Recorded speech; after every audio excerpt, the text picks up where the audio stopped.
안녕하세요. 사랑하는 성도님, 영혼의 샘물 은혜의 자리에 오심을 축복합니다. 승리의 주님이 우리와 함께 하십니다. 우리와 함께 하시는 주님을 찬양합니다. 기도합시다. 주님, 오늘도 생명의 말씀으로 저희들을 먹여주시니 감사합니다. 주님의 말씀으로 하루하루 승리하며 모든 위기와 어려움을 이겨내며 승리하시는 주님을 의지하고 바라보는 저희가 되게 하옵소서. 오직 말씀에 생명이 있고 희망이 있음을 믿습니다. 오늘도 저희의 마음의 눈을 열어주시고 생각을 열어주시고 말씀으로 온전히 바르고 거룩한 진리의 길을 걸어갈 수 있도록 성령님 함께하여 주시옵소서. 예수님 이름으로 기도합니다. 아멘. 오늘 말씀은 요한계시록 16장 1절에서 11절입니다. 또 내가 들으니 성전에서 큰 음성이 나서 일곱 천사에게 말하되 너희는 가서 하나님의 진노의 일곱 대접을 땅에 쏟으라 하더라. 첫째 천사가 가서 그 대접을 땅에 쏟음에 짐승의 표를 받은 사람들과 그 우상에게 경배하는 자들에게 악하고 독한 종기가 나더라. 둘째 천사가 그 대접을 바다에 쏟음에 바다가 곧 죽은 자의 피같이 되니 바다 가운데 모든 생물이 죽더라. 셋째 천사가 그 대접을 강과 물 근원에 쏟음에 피가 되더라. 내가 들으니 물을 차지한 천사가 이르되 전에도 계시었고 지금도 계신 거룩하신 이여 이렇게 심판하시니 의로우시도다. 그들이 성도들과 선지자들의 피를 흘렸으므로 그들에게 피를 마시게 하신 것이 합당하니이다 하더라. 또 내가 들으니 제단이 말하기를 그러하다 주 하나님 곧 전능하신 이시여 심판하시는 것이 참되시고 의로우시도다 하더라. 넷째 천사가 그 대접을 해에 쏟음에 해가 권세를 받아 불로 사람들을 태우니 사람들이 크게 태움에 태워진지라. 이 재앙들을 행한 권세를 가지신 하나님의 이름을 비방하며 또 회개하지 아니하고 주께 영광을 돌리지 아니하더라. 또 다섯째 천사가 그 대접을 짐승의 왕좌에 쏟으니 그 나라가 곧 어두워지며 사람들이 아파서 자기 혀를 깨물고 아픈 것과 종기로 말미암아 하늘에 하나님을 비방하고 그들의 행위를 회개하지 아니하더라. 아멘. 자, 드디어 마지막 재앙인 일곱 대접의 심판이 이제 선포됩니다.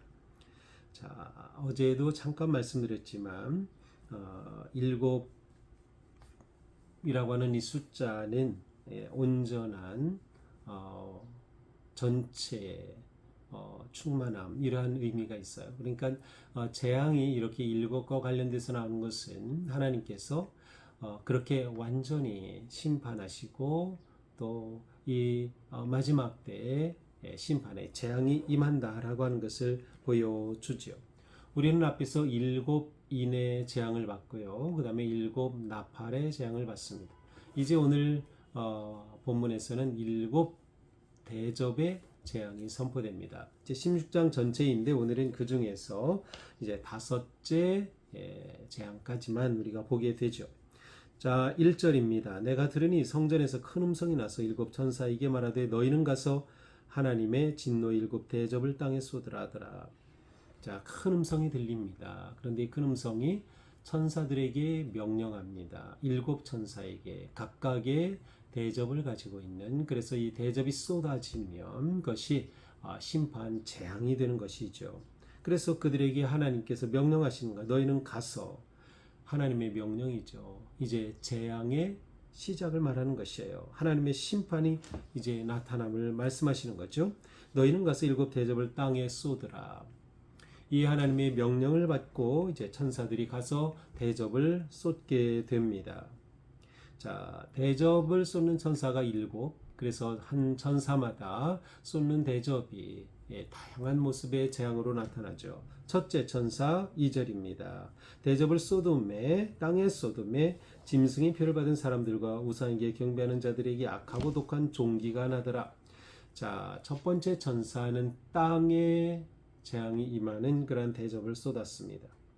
자, 모든 이 일곱 천사들이 대접을 쏟는 그 대상 영역이 이렇게 달라요. 그런데 전체로 보면 온 우주적인 빠진 곳이 없는 모든 곳에 임하는 재앙임을 볼 수 있어요.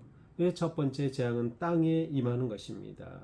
자, 쏟는다. 것은 그러한 하나님의 진노가 넘치는 것이에요.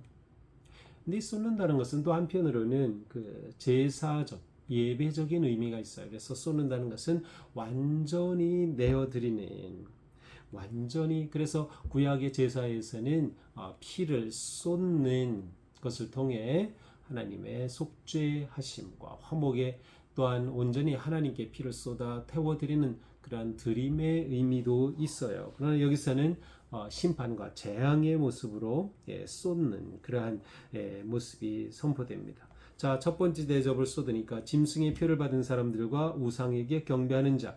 자, 쉽게 말하면 불신자들이에요. 악한 세력, 사탄의 세력을 따르는 자들입니다. 자, 짐승의 표를 받은 그들, 또 우상에게 경배하는 자들. 자, 앞에서 우리는 숫자적으로 666이라고 하는 것을 우리는 보았죠. 바로 이들에게 내리는 심판이에요. 어떤 심판입니까? 악하고 독한 종기가 나더라. 말할 수 없는 고통이 그들에게 임하는 것이야. 땅에 쏟았어. 땅에 있는 그러한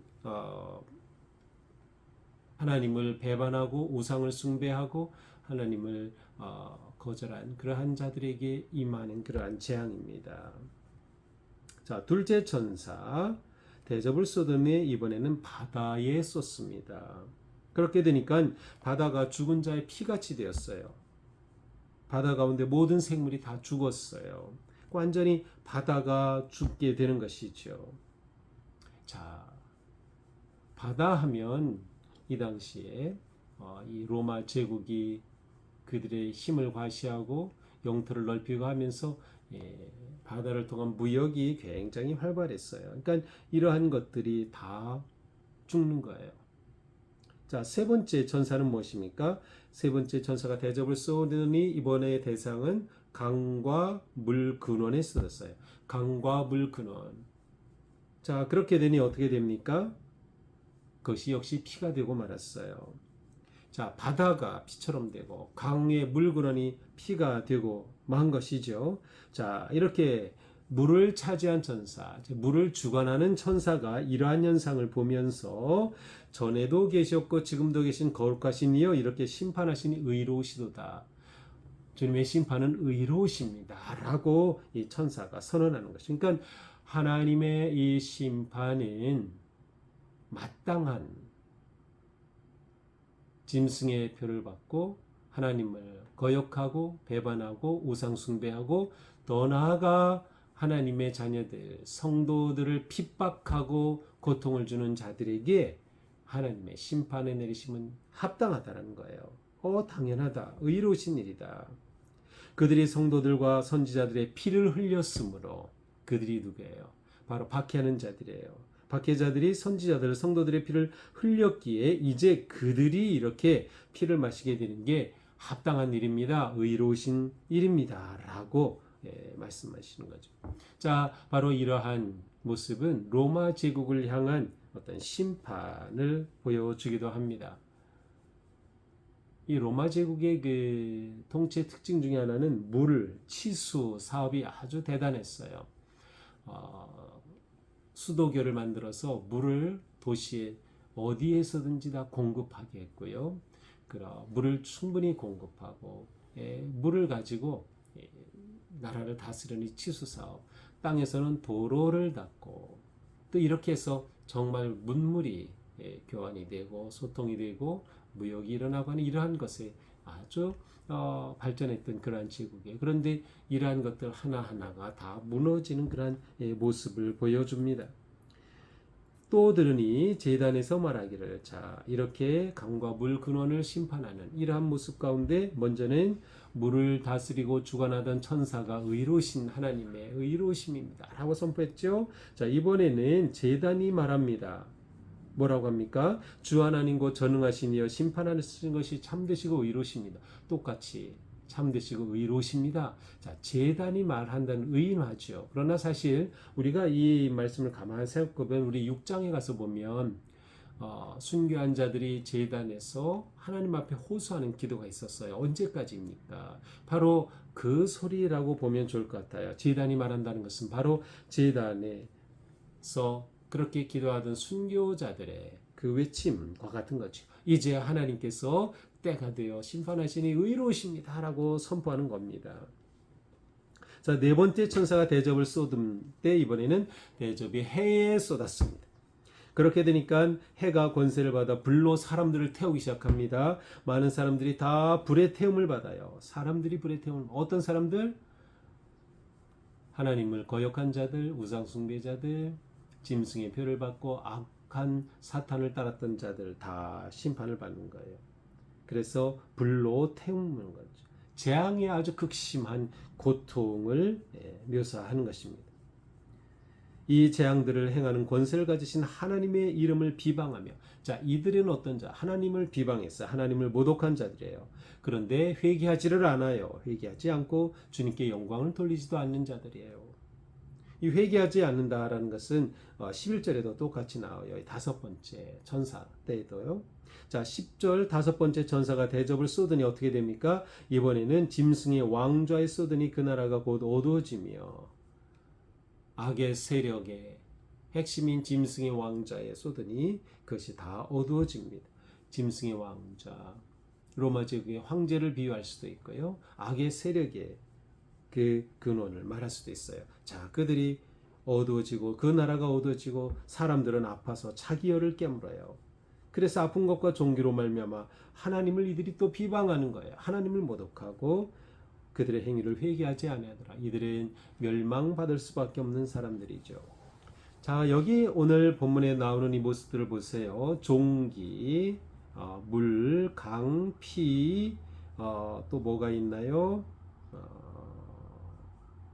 어둠, 뭐 이러한 것들, 이러한 단어들을 보면 떠오르는 어떤 모습이 있지 않나요? 바로 출애굽 때에 하나님께서 애굽에 내리신 재앙들, 또 모세를 통하여 보여주신 그 재앙들이 떠오르죠.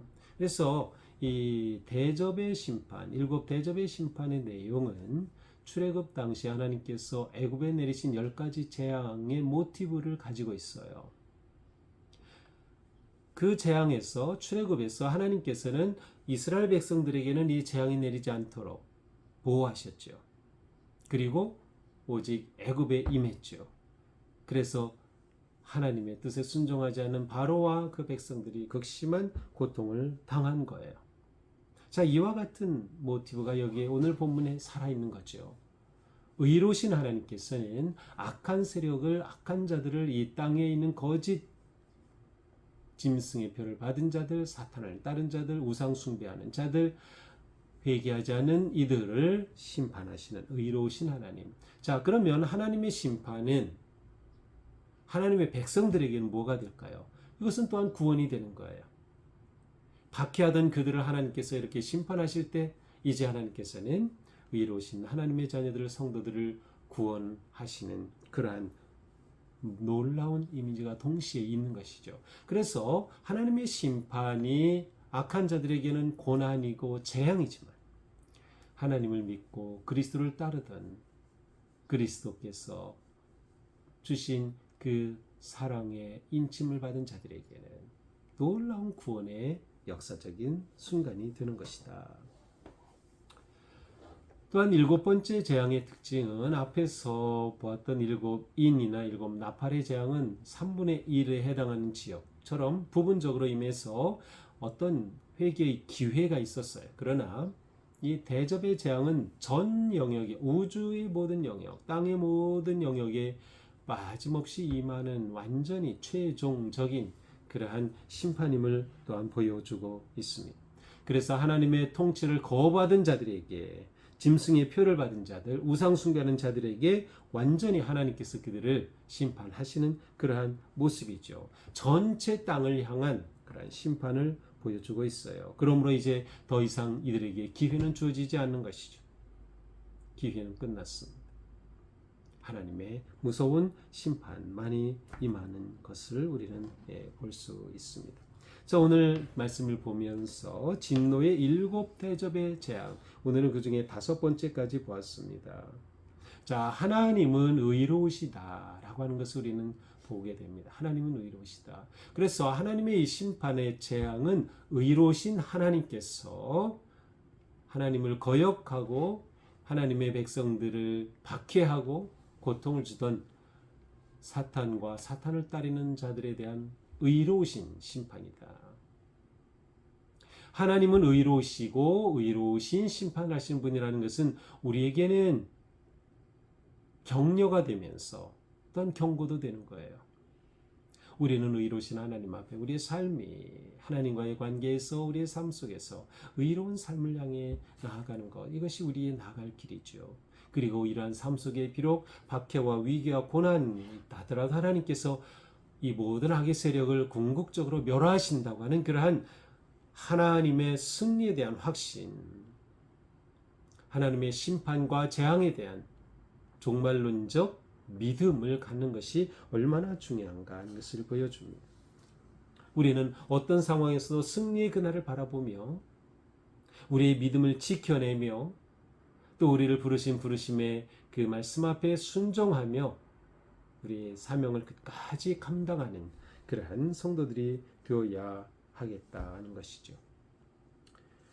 새로운 출애굽의 모티브를 우리에게 보여준다고 했어요. 그래서 우리 이 요한계시록을 쭉 읽고 묵상하면서 정말 우리 삶에 하나님 앞에서 새롭게 결단하며 새로운 그러한 믿음의 여정을 향해 출발하고 또 하나님의 약속의 그 영광스러움을 바라보게 되는 우리의 삶이 될 수 있기를 주님의 이름으로 축복합니다. 기도합시다. 주님 감사합니다. 오늘 또 귀한 말씀으로 저희들을 깨우쳐 주시니 감사합니다. 의로우신 하나님께서는 의로우신 정의의 심판을 통해 악의 세력과 악을 따르는 자들을 멸하시며 또한 하나님의 복된 자녀들을 보호하시고 구원하시는 사랑의 주님이심을 보여주셨습니다. 주님, 저희가 사랑의 주님을 바라볼 뿐만 아니라 또한 의로우신 주님을 바라보면서 저희의 삶이 주님 앞에 거룩하고 바르고 신실한 삶이 될 수 있도록 함께하여 주시옵소서. 악의 심판이 우리에게는 소망이 되고 하나님의 놀라우신 사랑과 은혜의 시간이 되는 그런 복된 믿음의 길을 걷게 하여 주시옵소서. 우리 모두 오늘도 주님의 놀라우신 은혜와 사랑 안에서 새롭게 열어주시는 그러한 새 소망과 또 기쁨과 또 삶의 은혜로 충만하게 인도하여 주시옵소서. 예수님 이름으로 기도합니다. 아멘. 네, 오늘도 우리 삶이 주님, 의로우신 주님의 통치하심 바라보고 신뢰하고 고백하며 그 주님께 기쁨으로 순종하고 따르는 승리 하루가 되기를 축복합니다. 사랑합니다.